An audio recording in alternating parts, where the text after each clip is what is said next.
الحمد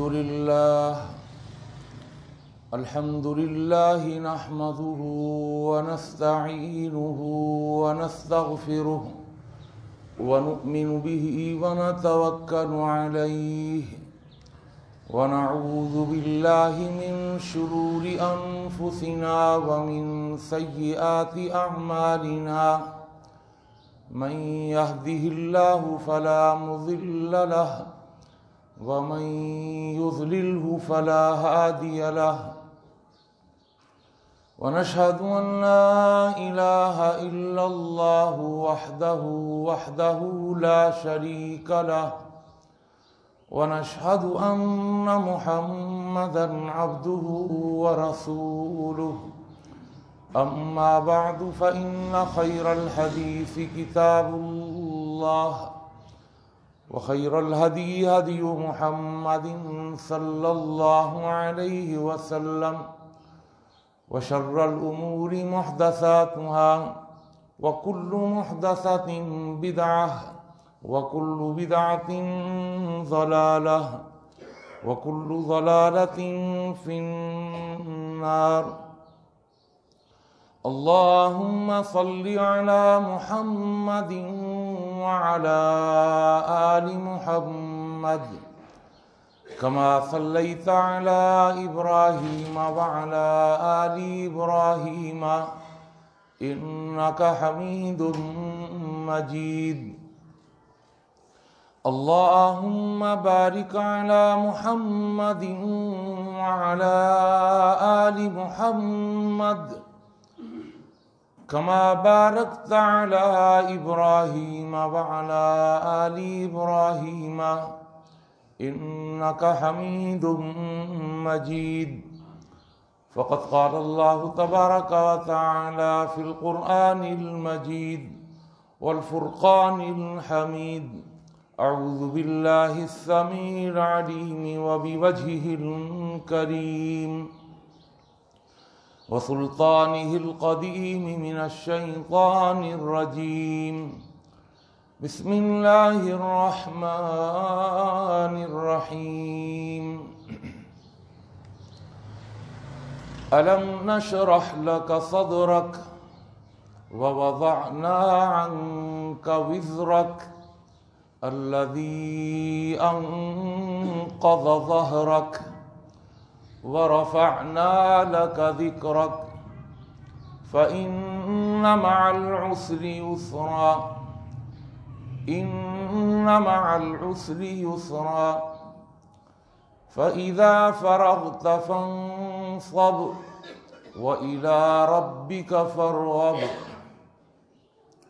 رب اشرح لي صدري ويسر لي أمري واحلل عقدة من لساني يفقهوا قولي سبحانك لا علم لنا إلا ما علمتنا إنك أنت العليم الحكيم اللهم انفعنا بما علمتنا وعلمنا ما ينفعنا وزدنا علما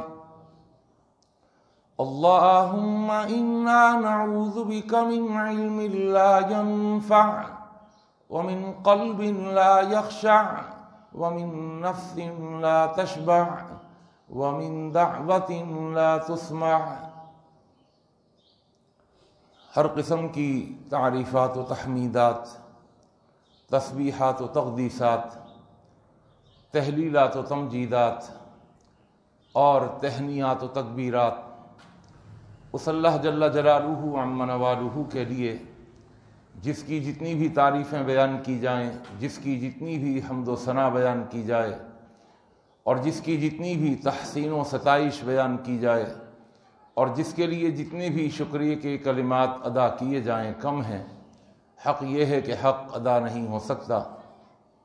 حمد و ثنا کے بعد درود و سلام نازل ہوں دونوں جہانوں کے سردار پیغمبر آخر الزماں حضرت محمد مصطفیٰ صلی اللہ تعالی علیہ وآلہ وسلم کی ذات اقدس پر، جسد اقدس پر، روح اقدس پر بے شمار بے حد و حساب ان گنت لا تعداد کہ جنہیں اللہ تعالیٰ نے ساری کائنات کے لیے رہبر رہنما اور تمام جہان والوں کے لیے رحمت بنا کے بھیجا ہے۔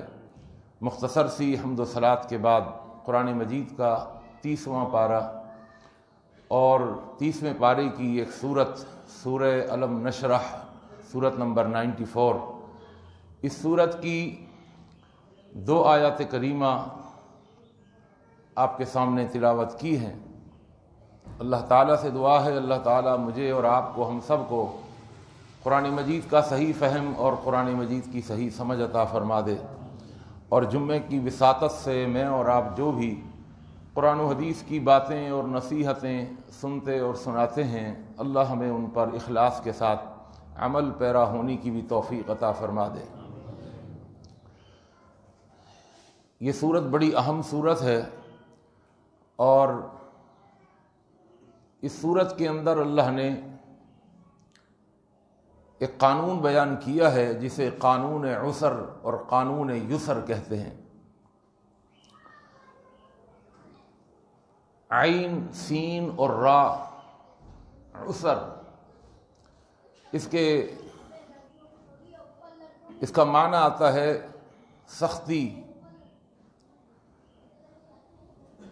اور اس کے مقابلے میں ایک اور لفظ ہے جسے یسر کہتے ہیں، یا، سین اور را، ایک عسر اور ایک یسر۔ عسر کہتے ہیں مشکل کو اور یسر کہتے ہیں آسانی کو۔ اب عسر کے ذیل میں بہت ساری چیزیں آ جائیں گی اور یسر کے ذیل میں بھی بہت ساری چیزیں آ جائیں گی۔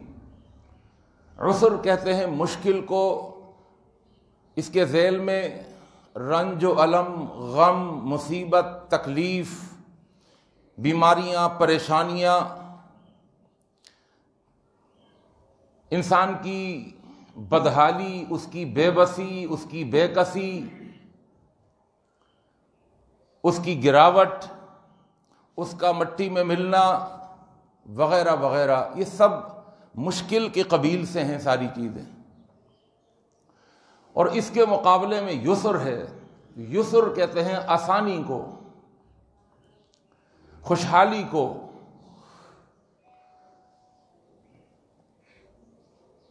اس کے ذیل میں بھی بہت ساری چیزیں ہیں۔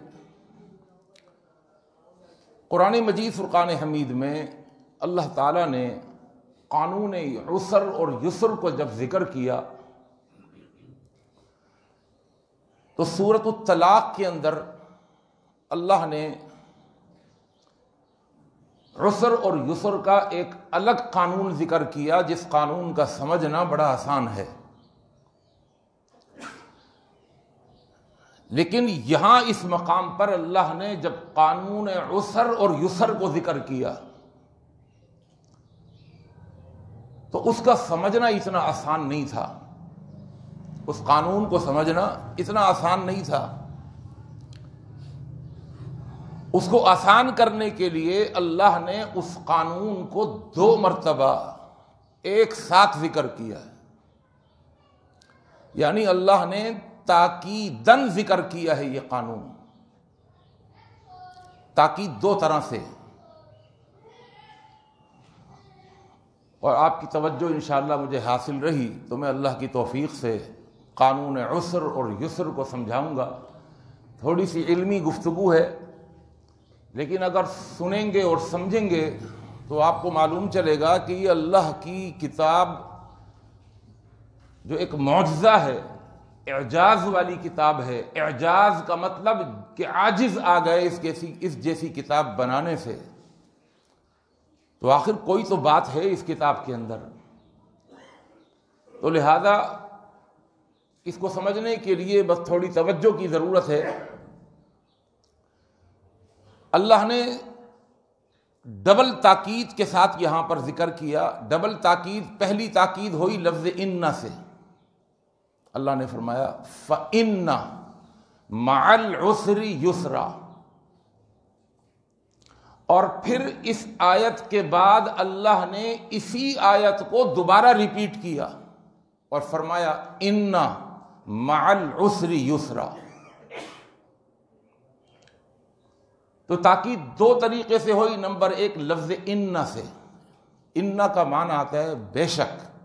بے شک کا مطلب اس میں کوئی شک نہیں ہے, یہ بات محقق ہے, حق ہے, حقیقت پر مبنی ہے. تو لفظ ان سے تاکید پیدا ہو گئی. اور دوسری جو تاکید پیدا ہوئی ہے وہ آیت کے تکرار سے پیدا ہوئی ہے کہ اللہ نے آیت کو مکرر ذکر کیا ہے. میں اس لیے یہ لفظ استعمال کر رہا ہوں, اگرچہ کچھ لوگوں کو ثقیل الفاظ لگیں گے, لیکن ہماری اردو شاعری میں بھی جب کوئی شعر زیادہ اچھا سن لیتے ہیں نا, ہم کہتے ہیں مکرر مکرر, آ رہی ہے نا بات, ہم کہتے ہیں مکرر یعنی تکرار کے ساتھ دوبارہ سنائیے. تو اللہ نے اس آیت کو مکرر ذکر کیا. اس تکرار سے بھی, اس دہرانے سے بھی اس کے اندر تاکید پیدا ہو گئی. تو تاکید دو طریقے سے آپ کو میں نے بتا دی. اب قانون عسر اور یسر کو جو اللہ نے ذکر کیا وہ لفظ مع کے ساتھ ذکر کیا. ان مع العسر یسرا. یہ وہ قانون عسر اور یسر ہے جو عقل کے خلاف ہے, جو عقل میں نہیں آتا, جو سمجھ میں نہیں آتا. کیوں؟ اس لیے کہ اللہ فرماتے ہیں کہ عسر کے ساتھ ہے یسر, مشکل کے ساتھ ہے آسانی, خوشحالی کے ساتھ ساتھ ہے بدحالی, بیماری کے ساتھ ساتھ ہے صحت, رنج و الم غم اور مصیبت کے ساتھ ساتھ ہے خوشیاں راحتیں فرحتیں. تو جب ہم اپنے دماغ پر زور ڈالتے ہیں تو پتہ یہ چلتا ہے کہ لفظ عسر اور لفظ یسر یہ دونوں لفظ آپس میں متضاد ہیں, دونوں ایک دوسرے کی ضد ہیں. اور یہ سب جانتے ہیں کہ متضاد چیزیں بیک وقت نہیں پائی جا سکتی. کامن سینس کی بات ہے. سردی اور گرمی دو متضاد چیزیں ہیں. یہ نہیں ہو سکتا کہ ایک ہی وقت کے اندر سردی بھی ہو گرمی بھی ہو. سردی ہوگی تو گرمی نہیں ہوگی, گرمی ہوگی تو سردی نہیں ہوگی. نور اور ظلمت, روشنی اور اندھیرا دو متضاد چیزیں ہیں. یہ بالکل کامن سینس کی بات ہے اور یہ معقول ہے, مفہوم ہے, دماغ میں آتی ہے کہ اگر روشنی ہوگی تو ظلمت نہیں ہوگی, اور اگر ظلمت ہوگا اندھیرا ہوگا تو روشنی نہیں ہوگی. علم اور جہالت یہ دو متضاد چیزیں ہیں. علم ہوگا تو جہالت نہیں ہوگی, جہالت اگر ہوگی تو علم نہیں ہوگا. صحت اور بیماری متضاد چیزیں ہیں. بالکل اسی طرح عسر اور یسر یہ دونوں متضاد چیزیں ہیں, ایک دوسرے کی ضد ہیں, ایک دوسرے کی نقیض ہیں. اور اللہ فرماتے ہیں ان مع العسر یسرا, عسر کے ساتھ ساتھ ہے یسر. دیکھیے یہ فرمایا, بہت توجہ فرمائیے گا. ان مع العسر کہا, ان بعد العسر نہیں کہا, عسر کے بعد نہیں کہا کہ عسر کے بعد یسر ہے, یہ نہیں کہا, بلکہ کہا کہ مع العسر. لفظ مع کو آپ جانتے ہیں نا, معیت کے لیے آتا ہے. حضرت موسیٰ علیہ السلام نے جب دریا پر پہنچے اور لاٹھی ماری تو لاٹھی مارنے سے پہلے جب لوگوں نے کہا کہ ہم تو دھر لیے گئے, کہا نہیں,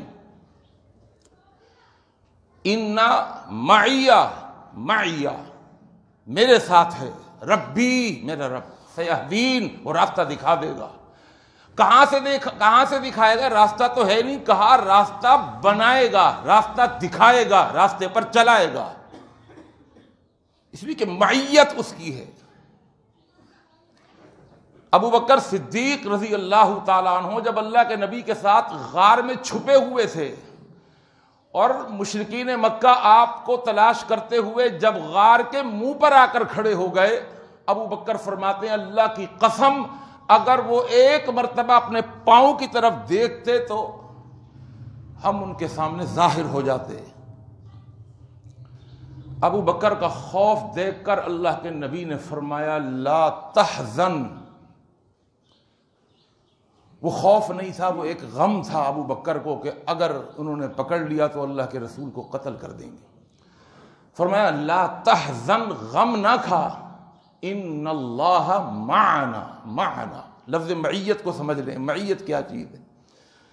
معیت مقارنت کو کہتے ہیں، ملنے کو کہتے ہیں۔ مقارنت، مقاربت، مصاحبت، ملنا، ساتھ ساتھ ہونا، اس کو کہتے ہیں معیت۔ تو عسر اور یسر ساتھ ساتھ کیسے ہیں؟ اللہ اگر یوں فرما دیتے کہ بعد العسر یسرا، عسر کے بعد یسر ہے، مشکل کے بعد آسانی ہے، خوشحالی بدحالی کے بعد خوشحالی ہے، بیماری کے بعد صحت ہے، تو بات معقول تھی، مفہوم تھی۔ اور ایک مقام پہ اللہ نے کہا بھی، سورہ طلاق، لِيُنْفِقْ ذُو سَعَةٍ مِّن سَعَتِهِ، تم میں جو لوگ وسعت رکھتے ہیں مال و دولت کے اندر، فراخی رکھتے ہیں مال و دولت کے اندر، ان کو چاہیے خرچ کریں ذو سعۃ من سعتی، اپنی ان وسعتوں کو سامنے رکھتے ہوئے خرچ کریں۔ ضرورت ہے لاکھ روپے کی، اور جو گنجائش والا ہے، وسعتوں والا ہے، جس کو اللہ نے فراخی کے ساتھ نوازا ہے، وہ اس کے اندر 100 روپے ہی دے رہے نہیں، فرمایا لینفق، چاہیے کہ خرچ کرے۔ ذو سعۃ من سعتہ، ہر فراخی والا اپنی فراخی اور اپنی وسعت کے مطابق خرچ کرے۔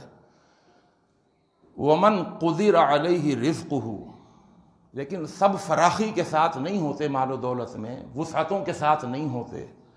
کچھ لوگ وہ ہوتے ہیں جن کے پاس کم ہے، پیسہ نہیں ہے، بہت گنجائش کم ہے ان کی، وہ خود پریشان ہے پیسوں سے۔ اللہ آگے یہ نہیں فرماتا کہ وہ خرچ نہ کرے، کہا نہیں، ومن قدر علیہ رزقہ، اور جس کا رزق تنگ کر دیا گیا ہو، جس کا رزق تنگ کر دیا گیا ہو۔ اللہ کا قرآن ہے یہ۔ اللہ یہ کیا کرے؟ اس کو کہا تھا خرچ کر، اور یہ غریب ہے، یہ کیا کرے؟ یہ جوڑے، یہ سیو کرے، یہ جوڑے جمع کرے، کہا نہیں، ومن قدر علیہ رزقہ، جس کا رزق تنگ ہو گیا، فلینفق، چاہیے کہ وہ خرچ کرے، مما آتاہ اللہ، جتنا بھی اللہ نے اس کو دیا اس میں سے کرے۔ اللہ یہ تو میں اور پریشان ہو جاؤں گا، ویسے ہی جیب میں صرف 20 پڑے ہوئے ہیں، 10 دے دوں گا، 5 دے دوں گا تو کمی آ جائے گی، تنگ ہو جاؤں گا، مشکل بڑھ جائے گی۔ اللہ نے فوراً فرمایا سَيَجْعَلُ اللَّهُ، ان قریب اللہ کر دے گا، بعد عسر یسرا، بعد کا لفظ ہے یہاں پر۔ اللہ کیا کرے گا؟ اس کے عسر کے بعد اللہ یسر دے دے گا، اس کی مشکل کے بعد اللہ آسانی دے دے گا۔ سَيَجْعَلُ اللَّهُ بَعْدَ عُسْرٍ يُسْرًا۔ لیکن یہ مقام بڑا عجیب ہے، یہ عقل میں نہیں آتا، اس لیے کہ اللہ فرماتے ہیں کہ ان مع العسر یسرا، بعد العسر یسرا نہیں، عسر کے ساتھ ساتھ ہے یسر۔ اس کے دو مطلب ہیں، ایک مطلب تو واضح ہے، اس کو آسانی سے سمجھا جا سکتا ہے، اس کا بالکل ظاہری مطلب لے لیں کہ عسر کی انتہا اور یسر کی ابتدا، سمجھ آ رہی ہے نا بات؟ عسر کی یعنی تکلیف کی، مشکل کی انتہا، اور یسر کی یعنی آسانی کی ابتدا، یہ ساتھ ساتھ ہیں۔ اس کا اگر معنی یہ لیں، مثال کے طور پر 2 آدمی آ رہے ہیں، ساتھ آ رہے ہیں ساتھ ساتھ، لیکن ایک کا قدم آگے ہے، دوسرے کا قدم اس کے پیچھے ہے۔ اس کو یہ نہیں کہیں گے پہلے وہ آیا بعد میں وہ آیا، نہیں، ساتھ ساتھ آئے، دونوں ساتھ ساتھ آئے۔ اس کو ہم اس طریقے سے بھی سمجھ سکتے ہیں کہ دونوں ساتھ ساتھ آئے ہیں۔ اس کا ایک معنی یہ اگر لے لیا جائے، یہ اس کا پہلا معنی ہے جس کو سمجھا جا سکتا ہے بڑی آسانی سے، کہ عسر اور یسر، مشکل اور آسانی، یہ ساتھ ساتھ ہیں کا مطلب یہ ہے کہ عسر کی انتہا کے ساتھ یسر کی ابتدا جڑی ہوئی ہے۔ عسر ختم ہوتے ہی یسر شروع ہو جائے گا۔ عسر کی انتہا یسر کی ابتدا کے ساتھ جڑی ہوئی ہے۔ جیسے ہی انتہا ہوگی عسر کی، ویسے ہی ابتدا ہوگی یسر کی۔ ایک معنی تو اس کا یہ ہے، یہ بھی معقول ہے، یہ بھی مفہوم ہے، عقل میں آ جاتا ہے۔ لیکن سبحان اللہ، اس کا ایک معنی اور بھی ہے، وہ معنی بڑا عجیب ہے۔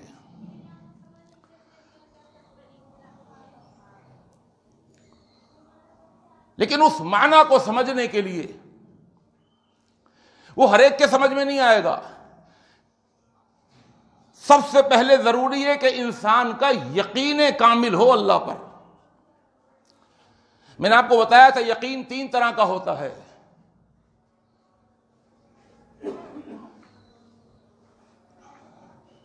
اور جو تیسرا یقین ہوتا ہے وہ حق الیقین ہوتا ہے۔ حق الیقین، ایک علم الیقین، عین الیقین، اور ایک حق الیقین۔ یہ جو دوسرا معنی آپ کو بتا رہا ہوں، یہ ان لوگوں کے لیے ہے جو علم الیقین سے آگے بڑھ کر عین الیقین تک، اور عین الیقین سے آگے بڑھ کر حق الیقین کی منزل پر پہنچ جائیں، تو ان کے لیے یہ معنی ہے، اللہ فرماتے ہیں ان مع العسر یسرا۔ عسر یسر کے ساتھ ساتھ ہے۔ کیا مطلب عسر یسر کے ساتھ ساتھ ہے؟ صاحب عسر جو ہوتا ہے، صاحب عسر یعنی جو تکلیف میں ہوتا ہے، بیماری میں ہوتا ہے، پریشانی میں ہوتا ہے، جو مشکلات میں ہوتا ہے، اس کو کہتے ہیں صاحب عسر۔ اس صاحب عسر کو اللہ پر اتنا یقین کامل ہوتا ہے، اتنا یقین کامل ہوتا ہے، اور اس تکلیف پر، اس عسر پر، اس مشکل پر، اس پریشانی پر، اس رنج و الم پر جو اس کو ایک بہت بڑا قیمتی معاوضہ ملنے والا ہوتا ہے، قیمتی معاوضہ ملے گا۔ اس تکلیف دہ راستے سے گزرو گے تو جو معاوضہ اللہ نے تمہارے لیے مقرر کیا ہوا ہے، صبر کے ساتھ، رنج و الم میں، تکلیفوں میں، مصیبتوں میں، بدحالیوں میں، بیماریوں میں، پریشانیوں میں، مشکلات میں تم جب گزرو گے اور صبر کے ساتھ چلو گے تو جو اللہ نے تمہارے لیے ایک معاوضہ، قیمتی معاوضہ رکھا ہوا ہے، جب ان کی نگاہ اس قیمتی معاوضے پر ہوتی ہے تو اس قیمتی معاوضے کو، اس کے بدلے کو، اس کے ثواب کو، اس کے اجر کو دیکھتے ہیں تب، تو اس کو دیکھ کر ان کا عسر یسر سے بدل جاتا ہے۔ اس کو اگر ایک مثال سے میں سمجھاؤں، ایک آدمی ہے، اس کو کوئی پولیس والا پکڑ کے لے جاتا ہے، عام پولیس والا، اور پکڑ کے عام پولیس والا، کوئی پھول وول نہیں لگے ہوئے، بھائی تمہارا ہیلمٹ نہیں ہے، ادھر آ جاؤ۔ اب وہ پریشانی تو آ گئی، مشکل تو آ گئی، لیکن جہاں لے کے جا رہا ہے، جس سارجنٹ کے پاس، جس آفس میں، جس جگہ پر لے کے جا رہا ہے، وہاں کا جو سارجنٹ ہے وہ اس کا گہرا دوست ہے، وہ اس کا بھائی ہے، وہ اس کا جگری یار ہے۔ اب یہ جا رہا ہے ادھر، ہے اس کی مشکل، لیکن آپ اپنی ایمان سے بتائیے کہ اس کی مشکل کیا مشکل ہے؟ نہیں ہے تو عسر، ہے تو مشکل، ہے تو تکلیف، لیکن اس کو پتا ہے کہ یہ جہاں مجھے لے کر کے جا رہا ہے، وہ چاہنے والا، وہ محبت کرنے والا، وہ تو مجھے بٹھا کر کے چائے پلائے گا۔ تو عسر کے ہوتے ہوئے اس کو عسر کا پتہ نہیں ہوتا، اس کا عسر یسر سے بدل جاتا ہے، اس کی مشکل آسانی سے بدل جاتی ہے۔ تو جو صاحب عسر، جو مشکلات میں پڑا ہوا ہے، جس کا اللہ پر توکل ہوتا ہے، اعتماد ہوتا ہے، جس کا اللہ پر یقین کامل ہوتا ہے، یا جس کو یہ بات معلوم ہوتی ہے کہ جو اجر، جو ثواب، جو بدلہ، جو قیمتی بدلہ اللہ مجھے اس کا عطا فرمانے والے ہیں، یہ تکلیف، یہ مصیبت، یہ پریشانی اس بدلے کے مقابلے میں، اس اجر کے مقابلے میں، اس ثواب کے مقابلے میں اس کی کوئی حیثیت ہی نہیں ہے، تو اس کا عسر یسر سے بدل جاتا ہے۔ جب عسر یسر سے بدلتا ہے تو وہ ایک ہی وقت میں عسر اور یسر کے ساتھ ساتھ چلتا ہے۔ اس کو بھی میں ایک مثال سے سمجھاؤں۔ دیکھیے، ہم رمضان کے مہینے میں روزہ رکھتے ہیں نا، اور گرمیوں کے روزے بھی رکھتے ہیں،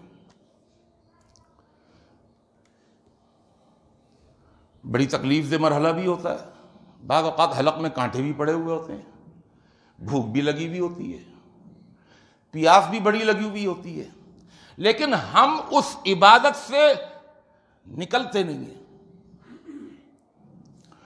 کوئی روکنے ٹوکنے والا نہیں ہے، کوئی منع کرنے والا نہیں ہے، خاموشی سے کھا سکتے ہیں، پی سکتے ہیں، سب کچھ کر سکتے ہیں، لیکن کھاتے نہیں، پیتے نہیں۔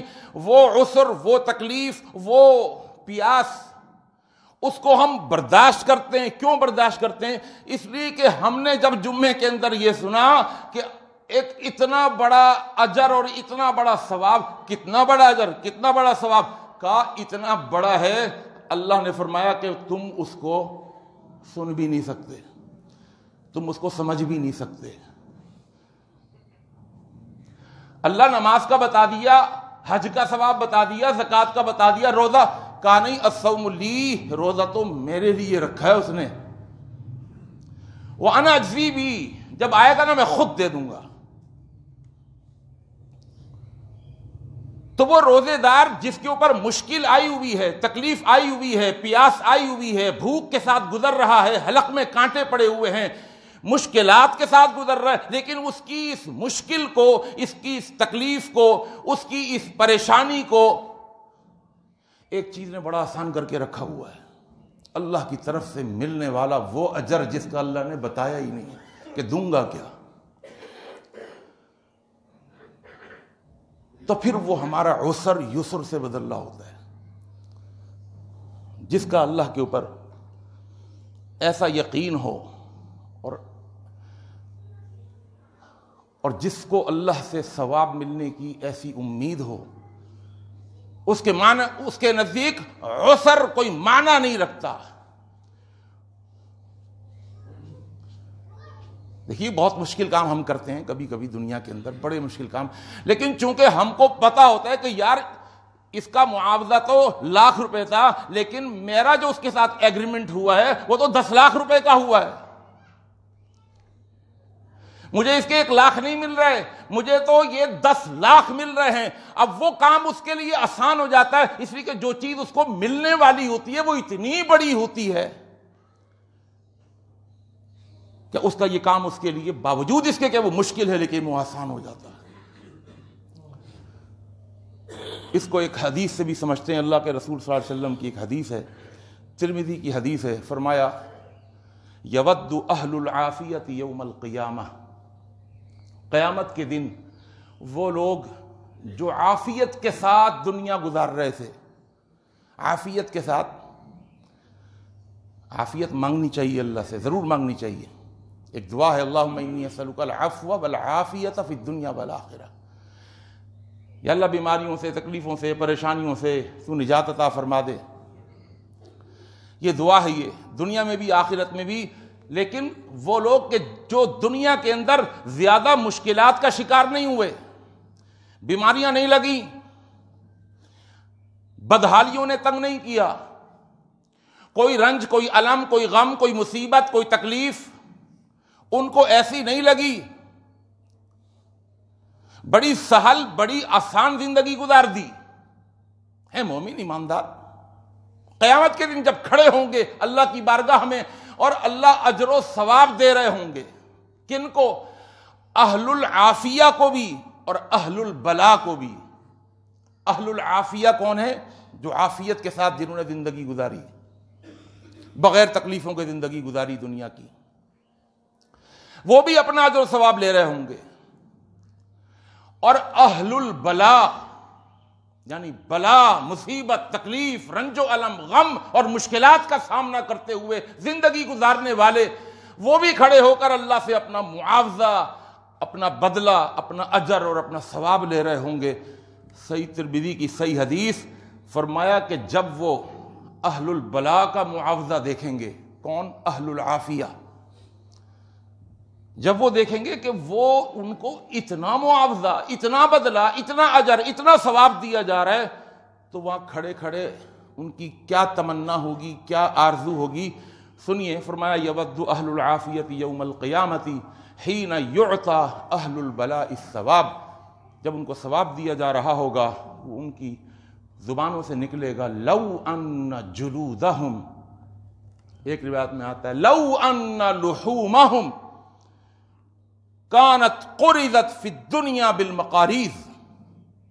کاش عافیت کے ساتھ دنیا نہ گزارتے، کاش آسانیوں کے ساتھ، راحتوں کے ساتھ، خوشحالیوں کے ساتھ، سہولتوں کے ساتھ زندگی نہ گزارتے. کاش کہ ہمارے اوپر ایسی تکلیفیں، ایسی مصیبتیں، ایسی پریشانیاں اور ایسا رنج و الم اور غم ہم کو ملتا. کانت جلودنا، کیسا رنج و الم کہ دنیا کے اندر کاش ہم کو کوئی پکڑتا اللہ کی راہ میں، اور پکڑنے کے بعد بڑی قینچی جو ہوتی ہے، مقاریض، آپ نے دیکھا ہوگا جو گارڈن میں کام کرنے والے مالی ہوتے ہیں، ان کے ہاتھ میں ایک بڑی سی قینچی ہوتی ہے، کھچ کھچ کھچ کھچ کاٹتے ہوئے وہ اس کو لیول کرتے ہیں، گھاس کو یا کسی درخت کی جھاڑیوں کو کاٹتے ہیں. اللہ کے نبی صلی اللہ علیہ وسلم نے فرمایا ان کی زبان سے یہ نکلے گا، کاش دنیا کے اندر کوئی بڑی قینچی چلانے والا ہوتا، لحومہم وجلودہم، اور ہمارے چمڑوں کو کاٹ کاٹ کر، ٹکڑے ٹکڑے کر کر، ہمارے گوشت کو کاٹ کاٹ کر بوٹیاں بنا بنا کر کے پھینک دیتا، اور ان تکلیفوں کے ساتھ اور ان مصیبتوں کے ساتھ ہم دنیا گزار کے آتے، اور آج وہ اجر و ثواب حاصل کرتے جو اجر و ثواب اہل البلا حاصل کر رہے ہیں.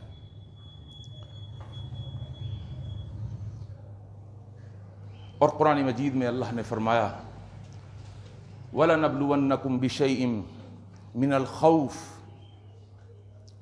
وَالْجُوعِ، ہم ضرور بالضرور آزمائیں گے تم کو. آزمائش آئے گی، بِشَيْءٍ، لیکن تھوڑی سی، بڑی نہیں، بِشَيْءٍ مِّنَ الْخَوْفِ، سب سے پہلے خوف کا، اس لیے کہ آزمائشوں میں خوف سب سے بڑی آزمائش ہے. خوف، لیکن آج خوف نہیں تو مار دیا. کرونا نے اتنا نہیں مارا جتنا کرونا کے خوف نے مار دیا، اور اللہ بھلا کرے خوف پھیلانے والوں کا بھی. جہاں ذرا سا نزلہ کھانسی شروع ہوا، بس بھائی سے تھوڑا سا سائڈ میں، تھوڑا سا ادھر ہو کے بیٹھو یار، ہے نا. میاں بیوی ایک دوسرے کو شک کی نگاہ سے دیکھ رہے ہیں. خوف مار دیتا ہے، یاد رکھیے، خوف.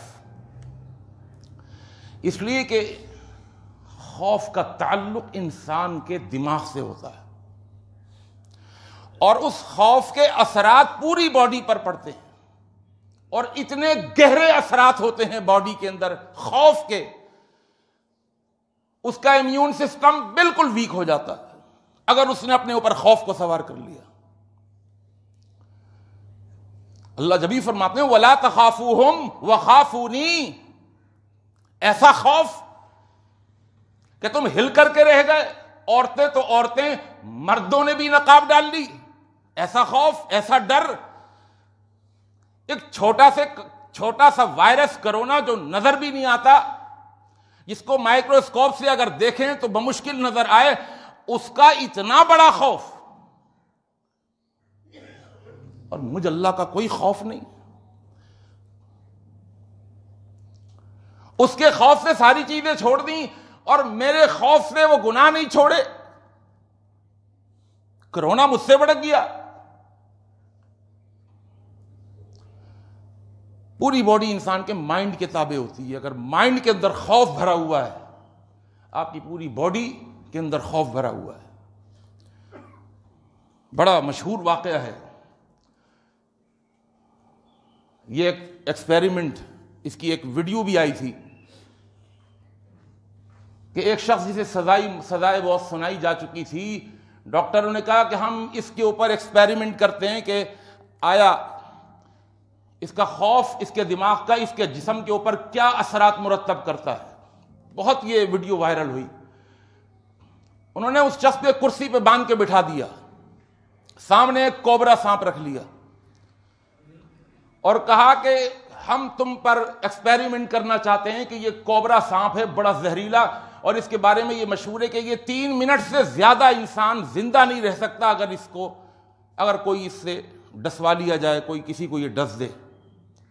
ہم آج اس کا دوبارہ ٹائم چیک کر رہے ہیں کہ کتنا ٹائم لگے گا تم کو مرنے میں. یہ کہہ کر اس کی آنکھوں میں پٹی باندھی. مرنا تو ہے ہی تم نے، سزائے موت ہو چکی ہے، تو ہم ایکسپیریمنٹ ہی کر لیں. ایک آنکھوں میں پٹی باندھی، ہاتھ پاؤں بندھے ہوئے ہیں، اور پھر ہاں جی لے آؤ سانپ. بہت دھیان سے، اب آوازیں ایسی کہ وہ سن رہے ہیں ہاں جی اب پکڑ لیا سانپ کو، دیکھو بہت دھیان سے، یہ کاٹ نہ لے، بہت زہریلا سانپ ہے، دیکھو بہت دھیان سے. اس کے بازو میں لا کر کے، ننگے بازو میں لا کر کے اس کا منہ رکھ دینا، وہ کاٹ لے گا. اس کے پسینے چھوٹ گئے. سانپ باکس کے اندر بند ہے، لیکن آوازوں سے اس کو بتایا جا رہا ہے کہ ایک سانپ لایا جا رہا ہے، اس سے تمہیں ڈسوایا جائے گا اور 3 منٹ کے اندر اندر تم مر جاؤ گے. اور پھر تھوڑی دیر میں اس کے قریب 2 سوئیاں لا کر اس کے بازو میں چبو کر نکال لی. 3 منٹ کے اندر وہ آدمی مر گیا. اور جب اس کا چیک اپ ہوا تو پتہ یہ چلا کہ اس کے اندر کوبرا سانپ کا زہر تھا. یعنی انسان کی باڈی اتنی تابع ہے اس کے مائنڈ کے کہ اگر مائنڈ یہ کہہ دے کہ زہریلے کوبرے سانپ کے زہر سے مروں گا تو پوری باڈی کے اندر خود بخود زہر پیدا ہو جاتا ہے. وَلَنَبْلُوَنَّكُمْ بِشَيْءٍ مِّنَ الْخَوْفِ. دوسرا والجوع، بھوک، وَنَقْصٍ مِّنَ الْأَمْوَالِ. تیسری آزمائش ہوگی مال و دولت کے اندر کمی، خسارہ. والانفس، اور تمہاری جانوں میں خسارہ. باپ نہیں رہا، ماں نہیں رہی، بیٹا نہیں رہا، اب بھائی نہیں رہا، اب بیوی نہیں رہی، اب شوہر نہیں رہا. والثمرات، اور تمہارے فائدوں میں نقصان. لیکن اللہ نے فرمایا وبشر الصابرین، صبر کرنے والوں کو خوشخبری دے دیجیے.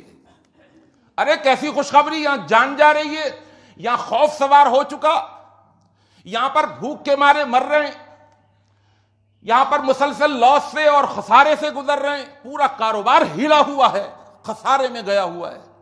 اللہ کہتا ہے خوشخبری دے دیجیے صبر کرنے والوں کو جو ان مشکلات کا مقابلہ صبر سے کرتے ہیں. اللہ کون ہے صبر کرنے والے؟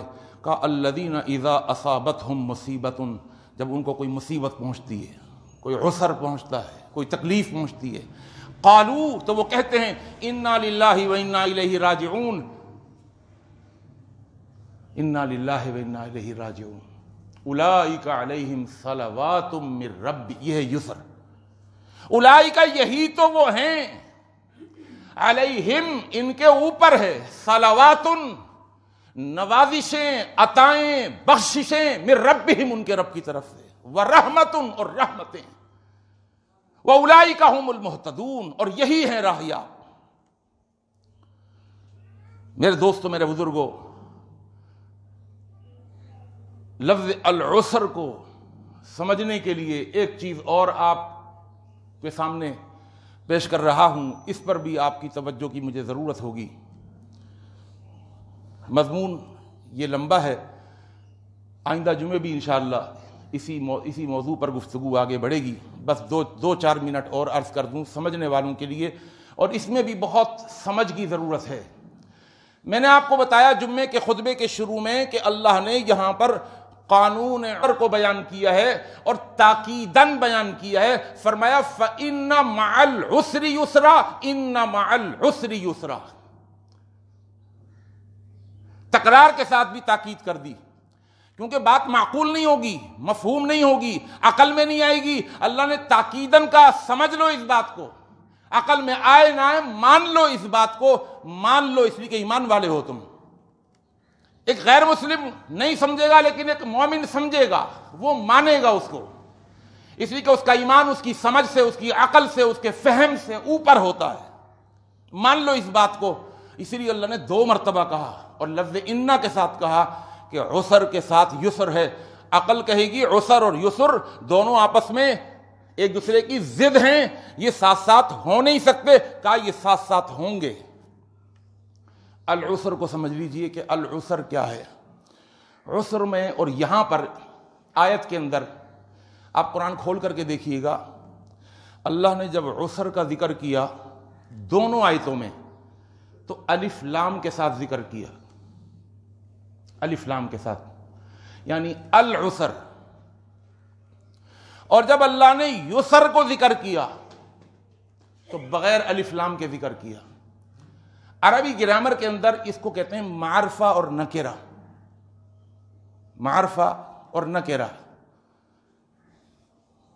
میں کہتا ہوں کتاب، کوئی ایک کتاب، یہ نکرہ ہے، کوئی کتاب. رجل، کوئی آدمی.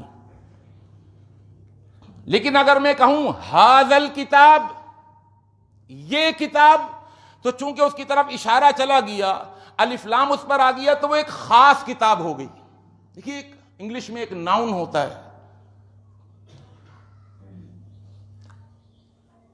اس کی 2 قسمیں ہیں. ایک خاص ہوتا ہے اور ایک کامن ناؤن ہوتا ہے.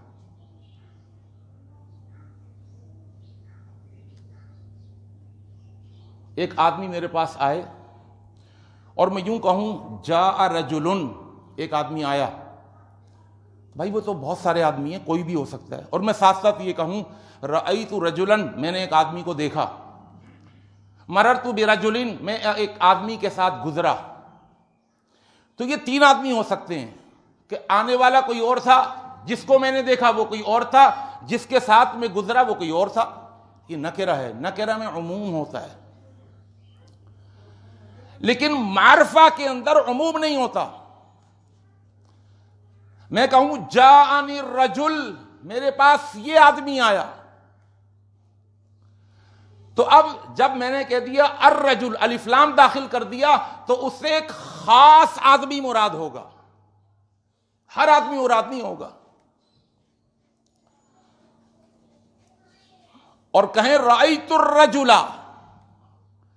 تو ایک خاص آدمی ہے جس کو میں نے دیکھا، وہی آدمی.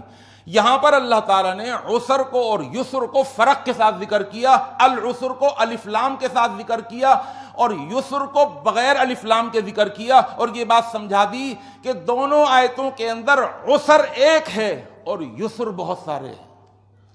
اس کی تشریح اور وضاحت کے ساتھ انشاءاللہ آئندہ جمعے عرض کروں گا. جو کچھ سنا اور سنایا ہے، اللہ سے دعا ہے اللہ مجھے اور آپ کو، ہم سب کو عمل کی توفیق عطا فرمائے اور اللہ ہمارے عسر کو یسر سے بدل دے. اقول قولی ھذا استغفر اللہ لی ولکم اجمعین.